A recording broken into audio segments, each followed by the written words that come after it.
Objectives are pretty much the same as they are every year. Get as many club members to participate as possible. Get who want to get on the air. Build up the talent pool, of course, and see if we can recruit new people. Along that line, if you have relatives, friends, drag them along. Put the cuffs on them, get some rope, drag them along, make them come up. We'll put them on the air. We do a pretty good barbecue Saturday night, so anything you do to bring people, it would be greatly appreciated, especially if we can get them in the go-to tent. We get lots of nice points, but we really want to get visitors.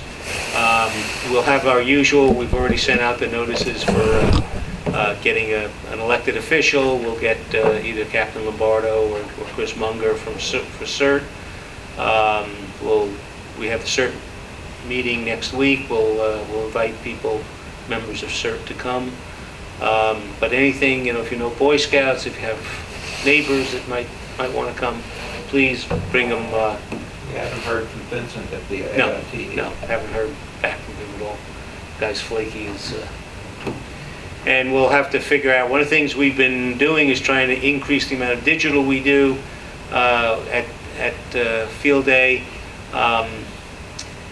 The way it seems to be working the past couple of years is we've been willing to do more digital than there are digital to be done. We work everybody fairly quickly, a couple of hundred contacts, and then the opportunities fall off. So we'll do what we can do, because digital is good. It's 4 points per QSO, but there's only X number of operators out there, and the other problem is that the digital operators, and this is one of the truly dumb things in the world, the digital operators like to stick by what they call the digital watering holes, like 14070, and there'll be 20 or 30 QSOs within a 2 kilohertz, within plus 2 kilohertz of 14070. And they're constantly stepping at each other. And you say, well, why don't you spread out? And they go, well, yeah, but then it's harder to find people. But at least you can get the QSOs. Right. It's a little mind-boggling sometimes. Okay, so we'll be at the Stanford Museum and Nature Center, as we have been in, I don't know how many years. It's at least 8 that I know of. It's about 8 or 9 years, I think. CW tent, like last year, is going to be back in the rear parking lot where they can be, quiet and not bothered by people. We'll probably do digital from inside the observatory, or we'll take over the 40-meter tent from time to time, just see how that plays out. The 40-meter tent is going to be between the observatory and the corral. It's on the right side of the observatory as you face it, same place it was last year. 20-meter on the other side of the observatory, again similar to where it was last year, and go at that near the entrance to the parking lot complex by that rear parking lot. I think the one in front of the museum is going to be moved over into the woods because they got a big sculpture. It's going to be moved to the side a bit from where it is.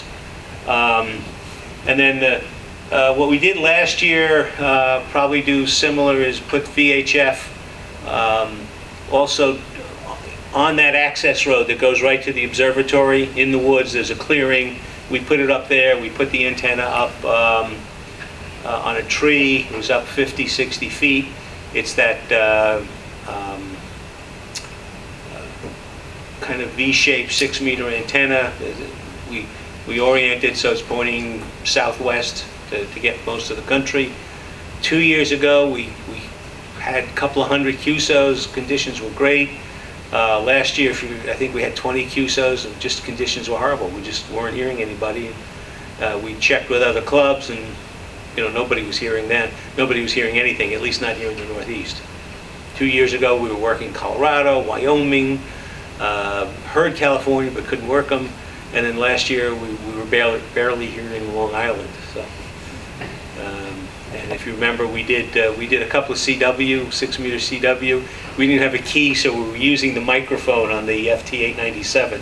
If you set the menu right, you can use the up key as a dit and the down key is dash, and dit like that. It was kind of fun. So that's the way we're going to lay out. Very similar to what we had last year. It worked. there's no particular reason to change it. All right, so CW, way in the rear parking lot. It's nice, it's quiet back there. There's not a lot of traffic. There's not a lot of voice to bother people. Andy is our tent captain. We're going to have as operators Andy and Dan, and Marcel. Yes. I'm sorry, I didn't have the name on here. I apologize. What II is volunteer also. Okay, so Paul Danzer may come by. And I've got another CW operator we're bringing. To here? Yeah. Cool. So we might even switch some of the sideband over to... Part of the time, anyway. Yeah, part of the time. That'd be nice. Historically, as you all know, we have our problem is getting more than one CW operator. Now we're actually going to have some riches, some real, too many. No, not too many. You can never have too many. You can never have too many. You never have too many CW. Okay, so the primary rig will be K3, which is an excellent rig. We'll be pulling up the TA33 Junior. It's a 3-element beam, 10, 15, 20-meter beam. We orient it to the southwest, so it gets pretty good coverage of most of the country. We'll also put up the 2-element 40-meter wire beam, and also an 80-meter dipole. So they're going to have a lot of antennas to play with. And the generator will be Andy's Honda 2000, right? Okay. Any questions? Any comments? Concerns? Now, what did you decide about the software, Andy? You're going to use the FJP? If I can get N1MM working with the keyer, then we'll use that. I need to have a computer that trucks. So that remains to be seen. Okay. Now, if you use the N1MM, that means we can't share with the rest of the...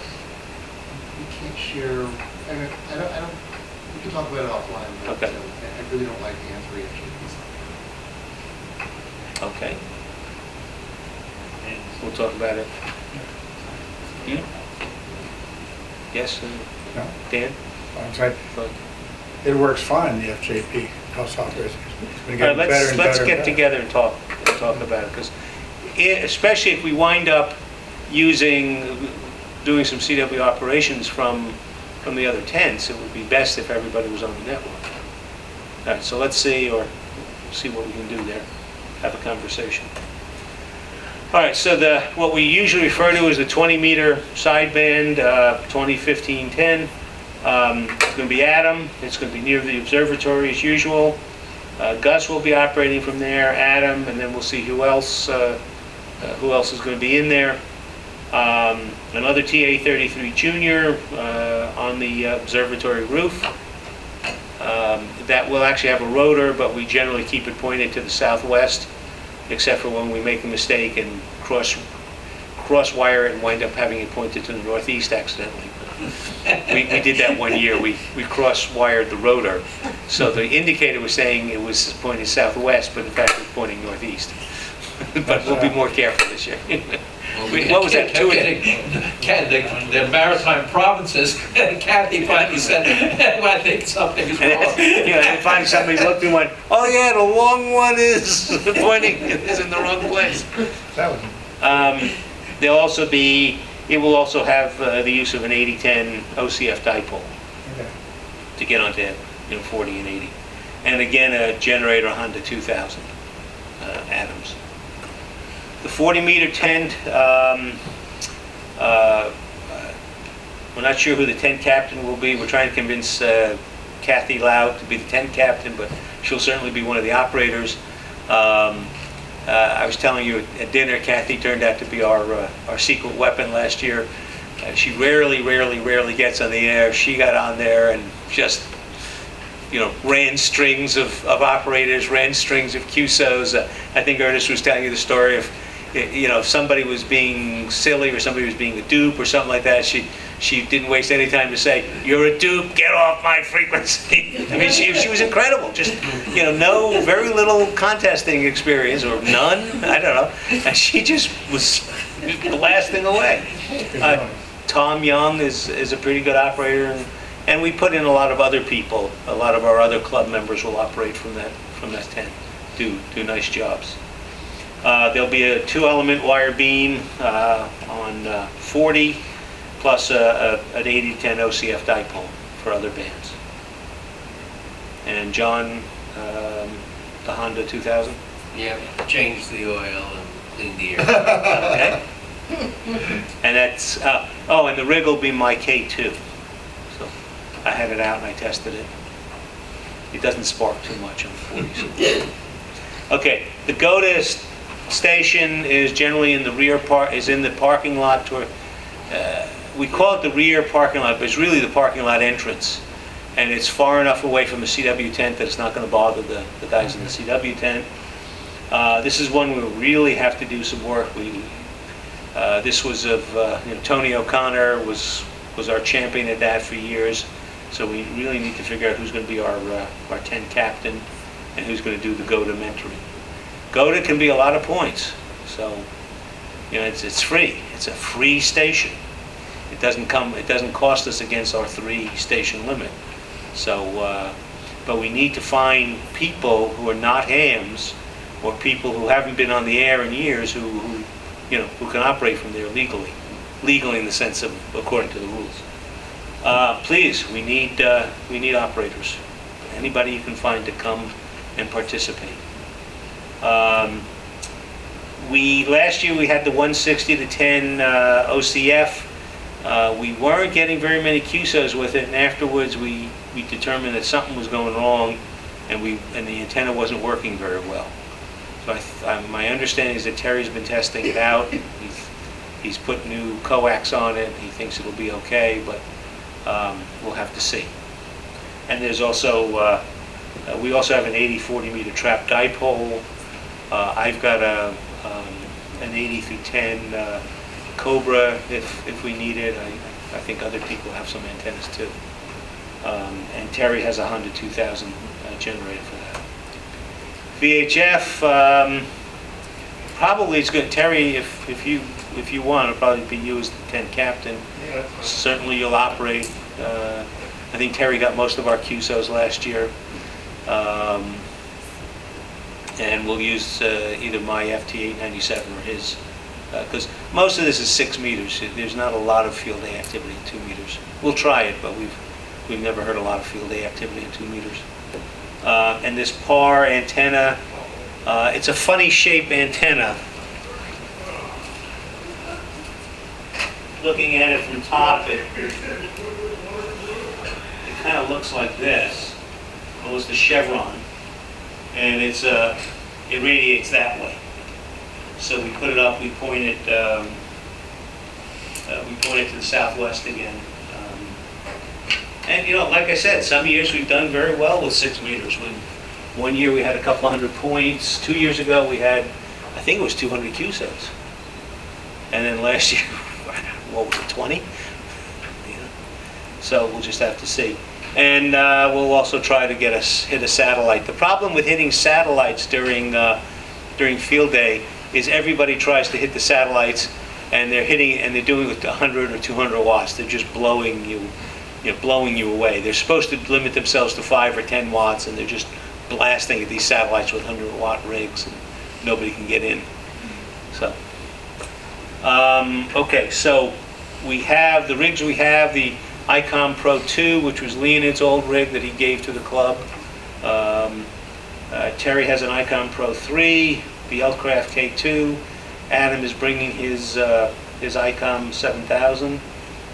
Gus will probably bring something. He generally brings something. Andy's Elcraft K3, and either Terry or I will bring our Yaesu. Probably going to be Terry's, because my external tuner doesn't do very well on the higher frequencies, and I don't have a 6-meter tuner.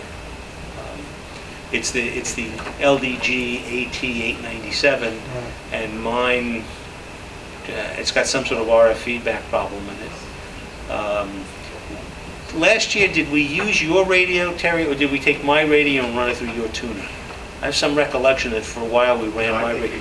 The whole radio. Okay, because I just. But I think we did try my tuner on yours just to see. And did everything work? Then, I don't remember. Okay. I'd like to try it, Yeah, just because what happens is when I try to tune on 10 meters or 6 meters, my radio just locks up. And it won't hold tune for very long. It does fine on the lower frequencies, it's just 6 and 10, so I don't know what the problem is. Some of you have heard the story, this is an 897 I bought used from somebody in Long Island, and he was selling it at a very good price, $600 for an 897, because he had tried to do the Mars mod on it. And when you do a Mars mod on most of these rigs, it's a very fine wire that you have to remove. I mean, literally, like a hair kind of thing, or just a little tiny dollop of solder. And the best I can figure is he must have used either a soldering gun, not a soldering iron, or maybe a blowtorch to try to remove it, because he burned a good chunk of the motherboard. So, it works fine. The radio works fine on 80 through 70 centimeters, but I have that one problem of the tuner not working right. When I hook it up to an external tuner, there's no problem. But I don't have a 6-meter external tuner. No, Georgie's not here tonight. He's seen the inside of it. He's looked at me. He's convinced that I must have done it. Honestly, I didn't do it. Okay, so that's the HF rigs. Generators, mostly the 2K generators, the Hondas. I've got a 3,500 watt generator, but it's not a man carryable. It's on wheels. It would have to be put in the back of a pickup truck, but I can easily bring it to the site if we need it, if somebody has a pickup truck. So we have the usual. We need laptops. We need a router. Who's bringing? Andy, are you bringing a computer, or you're okay? Windows that you trust. I got the C5 cables that we use. Okay. Andy doesn't trust Windows, so that was a trick question. And this computer is very, very old, so Yeah. it doesn't even trustworthy. Okay. Anybody else have computers they want to bring? What is it, a desktop? Yeah, fine. Well, I've got a nice a laptop, and I've got, I can drop N1MM into it if need be. I have it on the other computers in my place. Okay. I mean, I don't know if you want to do that. I think we're going to need it. We need a laptop for each, or a computer for each tent Okay, for logging. okay. I guess the K3's got the ability to recontrol it, I guess, too, so we'll do that. I know the K2 does. Is K3 also? Yeah. Yeah. Hi. Hi. You add it? Yeah. I have an HP laptop, Windows 8. Okay. Is it Works fine, it's perfect. networks, wireless network? Okay.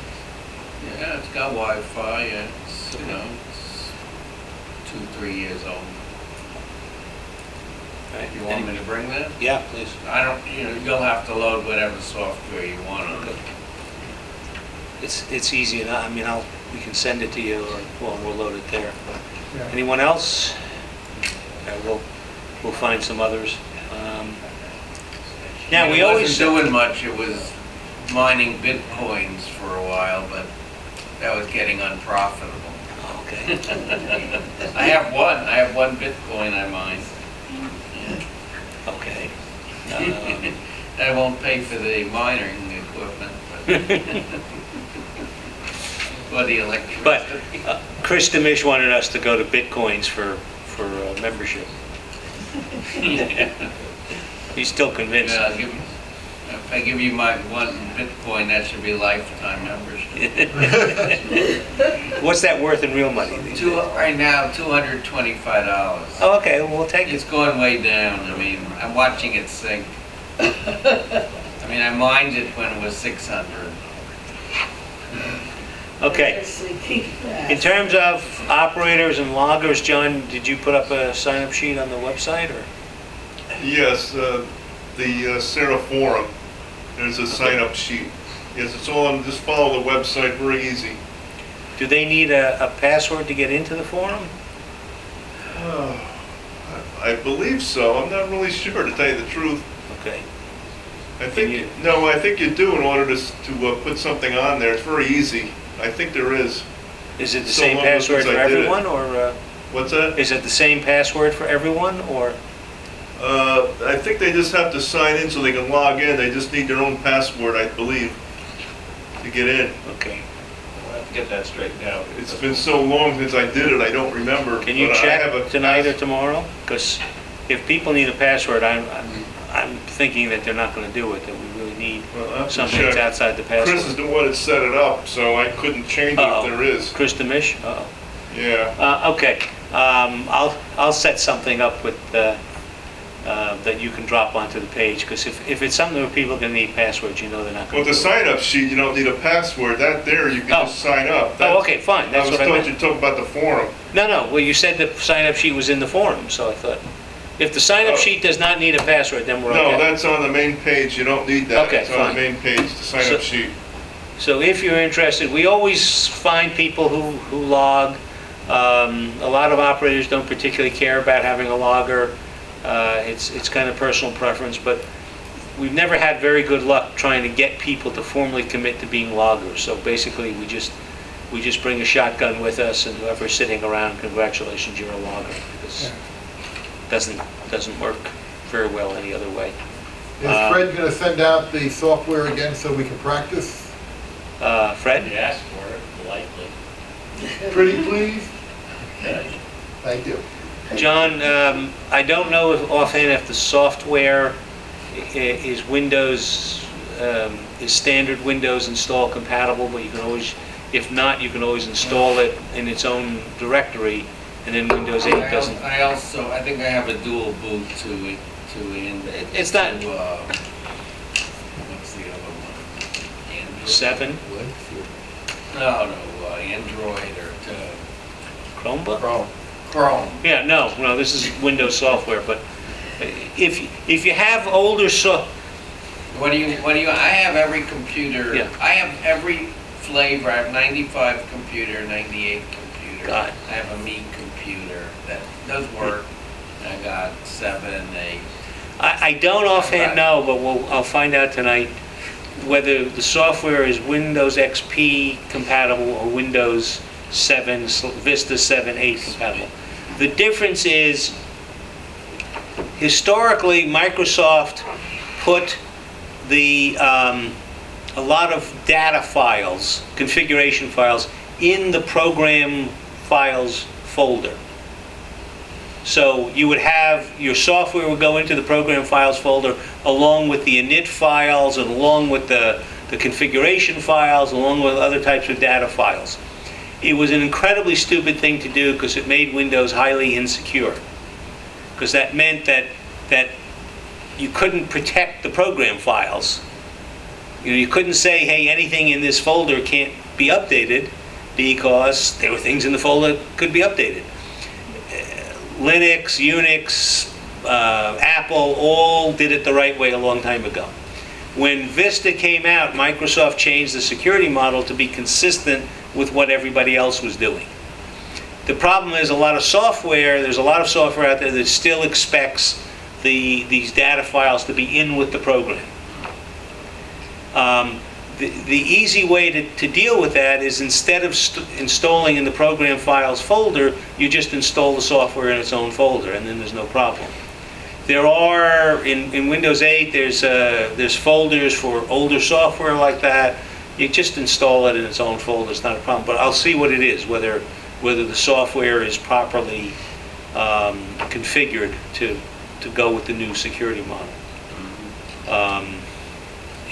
It's been a pain in the ass for everyone because lots of people have, small, cheap, old programs that they bought 15 years ago that worked fine, that were never upgraded for the new model, or the vendor of that program went out of business a long time ago, and no one's upgraded that software, but you still have the software that you use. That's why I keep Yeah. working on Windows 98. And but there are ways around it. I'll check and see what it is. Quick Basic and Yeah. still running Quick Basic. Wow. Okay, Well, hey, so, it's been making me money for 28 years, so, well, that's a good argument for it. yeah. Okay, so we especially need operators, Backups. we especially need operators for Sunday morning, Yeah, I said I'd come. okay? Sunday morning is a good time for relatively new operators who don't have a lot of HF experience. It tends to be quiet. People have gone through the night, they're exhausted. There are a Get lot, off the a microphone. lot of stations are off the air at that point. A lot of stations go off the air I for a don't know. while. I mean, there's a lot of people, it's like, you know, you're not gonna get this microphone out of my cold dead hand. Well, you know, that's a different matter, but I'm talking about a lot of people are exhausted and we have slots open.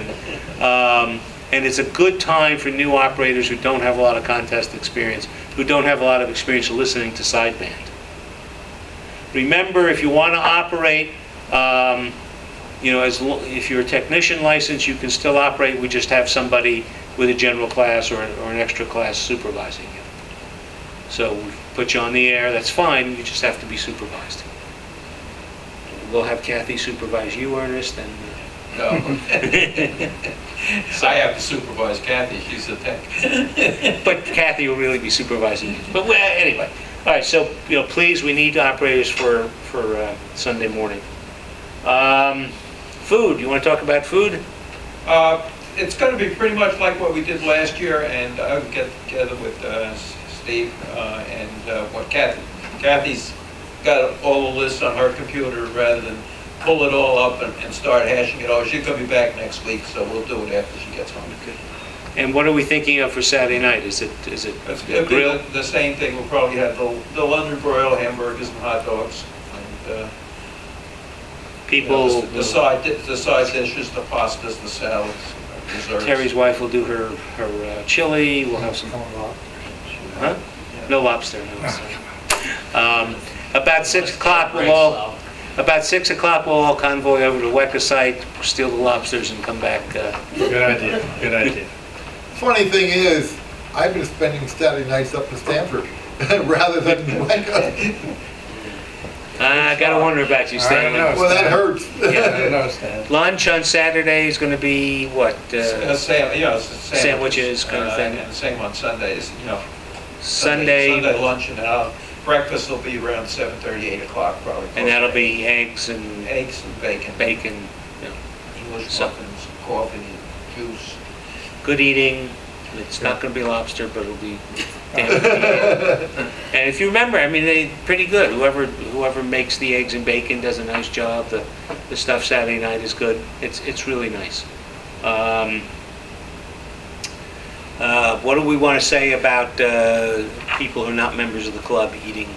I mean, obviously, if you're operating with us, you're invited. People who are not members of the club can either join the club or we'll have a donation box and they can just make a donation. Okay, but none of this eating for free. If you're not operating with us, you know, obviously Marcel, Dan, and Dan are guests. Well, they could join the club. They could, but I was trying to be polite, Stan. We're showing them how polite we can be, how subtle we can be. But, you know, we have, for example, a couple of people who haven't paid their dues in a couple of years who come for dinner Saturday night, and we're going to tell them they have to make a monetary contribution. There are others, other old timers who show up, sit around, and you know, and then eat, and they haven't paid dues in years, and we're going to ask them for money for that. There's no Good idea. sense for us paying for their meals when they don't participate in the club at all. Is that a fair statement? Yeah. Okay. So, we're going to start setting up at 9 a.m. On Friday. That's, you know, come whenever you can. My old, Terry now has the keys to the back gate in the observatory. There used to be issues sometimes where they didn't open the fence on time, but he's got the key now. Have an extra cannon. We have an extra cannon. I've got my slingshot. I think we have a couple of other slingshots. Terry, as you know, loves shooting up antennas because he just loves those air cannons. the famous quote from Terry is that shooting off the air cannon is better than sex. I believe his wife has never heard him say that, but anyway.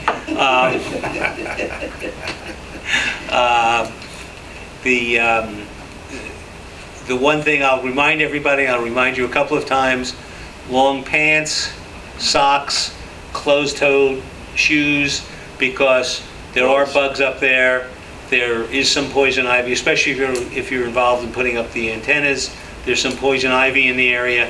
There's lots of bugs. You'll be much happier if you wear long pants, socks, sleeves. Yeah, bring a long sleeve shirt.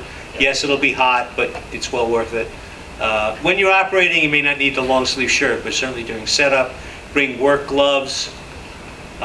Bring bug spray. We'll bring bug spray, but bring your own also. It's well worth it. And one thing that's always a problem is tear down Sunday, 2 p.m. It's amazing. At 1:59, the observatory is packed with people, and at 2 o'clock and 1 second after, all of a sudden it's empty. You know, we need people to help with tear down, please. If you're going to come and operate, if you're going to come and play, please stay and tear down. It's not that bad. We don't have to do everything. We leave some of the antennas up. Terry comes and gets them later. But we need to get the tents down. We need to get the tables down. We need to clean up the area. Please, even if you're not there for operating on Sunday, come by Sunday 2 o'clock and help us take it apart, please. And John? Yes, sir. You're starting 9 a.m. on Friday again to put Yeah. the antennas up. Yes.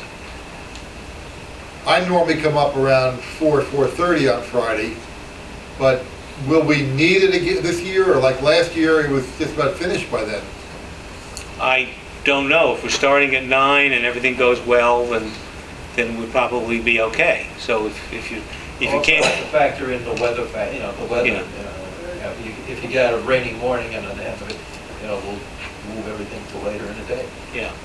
So, And- you can't- But you don't answer on the repeater if I call to ask what's well, going on. Yeah, we should have something that You know, monitors that. Use a cell phone. Calling a cell phone, because people walk I don't around. have cell phone numbers.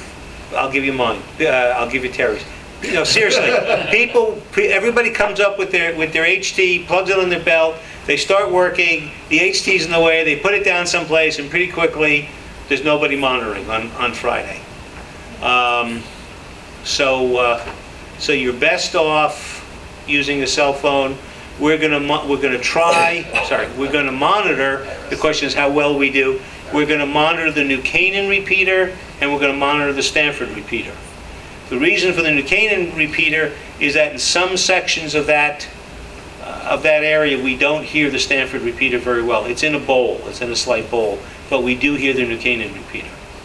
In other areas of the observatory, we hear the Stanford repeater great, and New Canaan so-so. So try the New Canaan repeater as well as the Stanford repeater. And it's just, that's the way it's been. Not much we can do about it.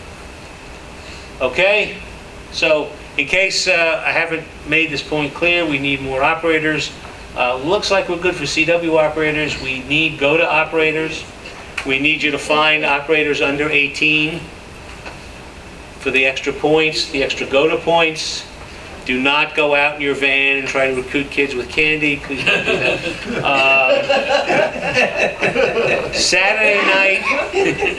Saturday night shift, we usually get some people. By the way, I saw Matt Cannell the other day, Oh, really? and he said he's coming for Saturday night.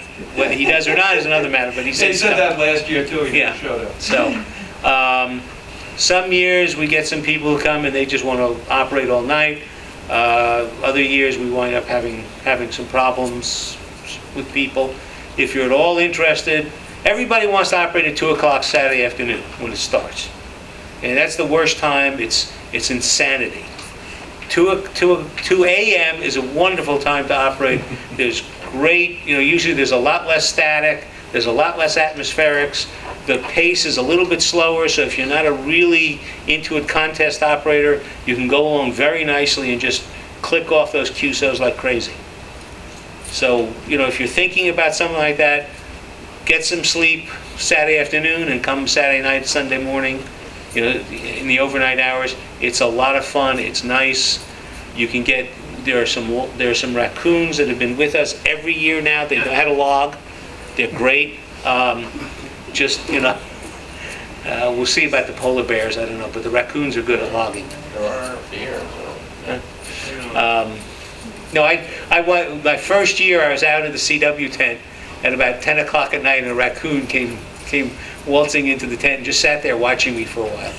It was just weird. And then walked away and said, okay, you Oh, know. it's called field day, for heaven's Yeah, sake. you know, after a while, when it saw that I didn't have any food for it, it just kind of, you know, wandered off. But the overnight is really a good time to operate. It's fun.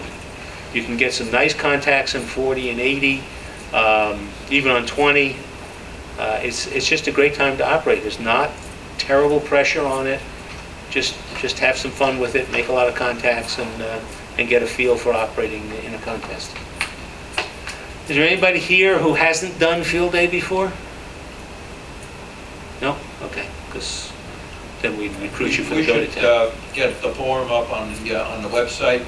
We should also post any notices about field day on the website, so Yeah. people can check and see what's going on. Okay? You should have, you also put up some of the contact information for, like Stan was talking about. Yeah. That should all be on the website, so that we have a central place where we can disseminate information. Okay. I just want to bring up a map of the observatory.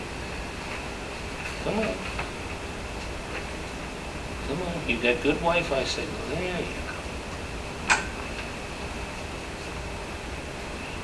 go. Will the observatory be open, telescope open Saturday night? Probably not. The telescope certainly will not be in operation. I don't know who's qualified to operate it, but Terry does. is Terry qualified or Terry knows? Well, there's another guy that's from Greenwich that's, I think, qualified, and he has come by, so. Okay, Bill, what's his name? Bamberger? Yeah, he counts as a public official. Yeah, Bill, that's Bill. Okay, so let me zoom in on this. If I can find it, here we go. It was nice to take a look at the stars when you take a break. Yeah. All right, so this is the observatory down here. You can see the observatory, that's the dome. Can everybody see that? Yeah. Okay. I've forgotten, can I get rid of this thing with the pictures? Oh yeah, that's it, okay. So, this is the observatory. This road you can't really see because it goes under the trees, goes to this parking lot over here, and the entrance is actually right here. So we will have, and this is the so-called corral, because it's a corral, there are sometimes horses in it. We put one of the OCFs, one of the wire beams across the corral, running in approximately that direction. The 40-meter tent will be over here. The 20-meter tent will probably be over here. The go-to tent will be over here. And the CW tent will be over here. Way in the back, undisturbed, because the CW guys need to be able to hear. And then the VHF, it will be here where, actually that little clearing right there. It's a nice place for it. So that just to give you an idea, the entrance to the observatory is between Gary Road and Old Logging Road. It's right here. Yeah, you had to point it out. Yeah, right there is the entrance. We'll have a sign out, the gate will be open, we'll have a Sarah banner. Depending on which mapping software, or which one of these maps you use, they give the addresses either 150 Schofield Town Road or 2-something Schofield Town Road.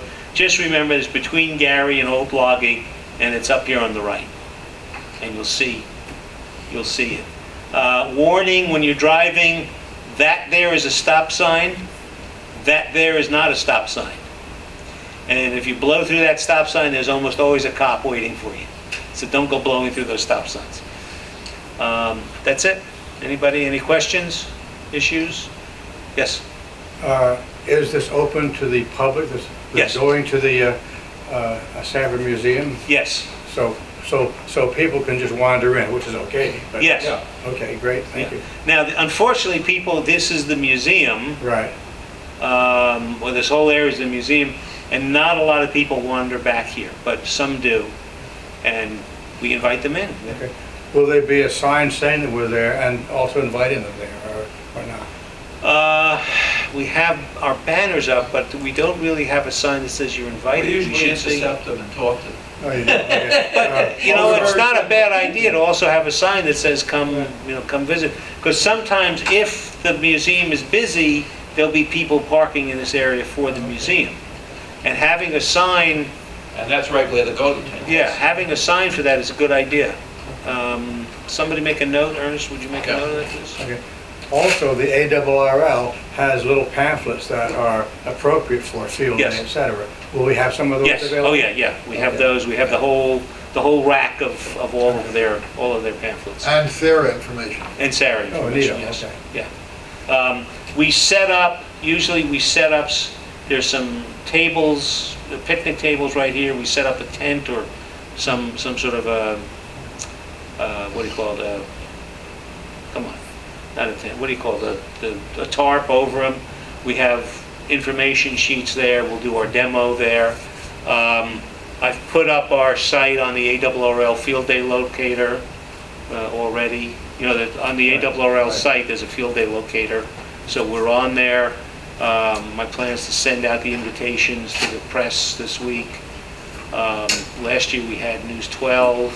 We've had the Advocate come up a couple of times, so we'll do that. We've already got 2 elected officials on the hook to come up, and we'll get some other people like the Emergency Management Director, some other people from Stanford government to come up and visit. How about the Red Cross, that's the served agency they count? We'll invite them. There's It's not as many as there used to be. the only real paid official just left to go back to New Hampshire, and they're getting a replacement for her. Kirsten, if any of you know Kirsten or something, Banal. Well, if we get, would Frank count it, we got him there.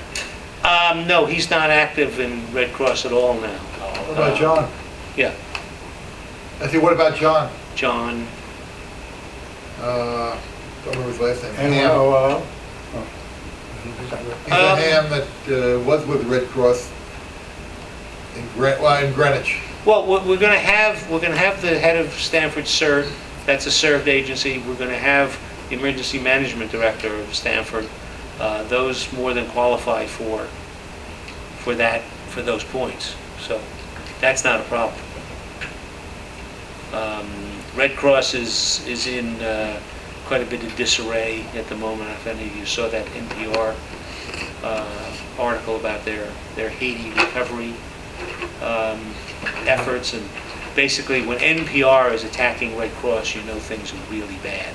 And they're saying Red Cross raised, I forget how much it was, 24 million or something like that. It was billions of dollars, and they And- built 6 houses. And they said they did nothing. They got nothing accomplished down there, and they've really taken them out to the woodshed. But unfortunately, in terms of disaster services, things are in disarray here in Fairfield County in general for them. But we've got CERT.